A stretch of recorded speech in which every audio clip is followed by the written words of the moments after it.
નમસ્કાર દર્શક મિત્રો, હું છું રૂપલ લુણીચિયા. સંપૂર્ણ ન્યૂઝમાં આપનું સ્વાગત છે. થરાદ માર્કેટયાર્ડ હોલ ખાતે થરાદ એપીએમસી દ્વારા થરાદ તાલુકામાં આવતા તમામ ખેડૂતો માટે સબસિડી સહાય યોજના હેઠળ તાડપત્રી વેચાણ ચાલુ કરવામાં આવ્યું છે. જેમાં થરાદ એપીએમસીના ચેરમેન શૈલેષભાઈ પટેલના અધ્યક્ષસ્થાને ખેડૂતોને તાડપત્રીનું વેચાણ ચાલુ કરાયું હતું. જેમાં માર્કેટયાર્ડના સેક્રેટરી ભીમજીભાઈ પટેલે તમામ ખેડૂતો અને માર્કેટયાર્ડના વેપારીઓની તાડપત્રી સબસિડી યોજના વિશે માહિતગાર કર્યા હતા. તેમજ તેમના આ પ્રસંગે તમામ ડિરેક્ટરો, આગેવાનો સહિત જયસિંહભાઈ, મદનલાલ સહિતના આગેવાનો પણ ઉપસ્થિત રહ્યા હતા.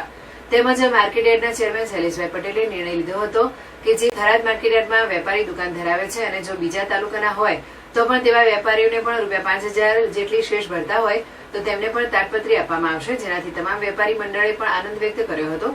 તેમજ આ તાડપત્રી થરાદ તાલુકાના ખેડૂતો વધુમાં વધુ લઈ જાય તેવી પણ અપીલ કરી હતી.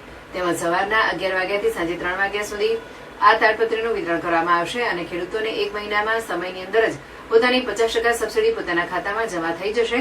તેમજ આ તાડપત્રી 2 પ્રકારની છે અને બંનેના ભાવ પણ અલગ અલગ છે. થરાદ તાલુકાના વધુમાં વધુ ખેડૂતોએ નોંધણી કરાવી હતી અને તાડપત્રી લેવા માટે ઉપસ્થિત રહ્યા હતા.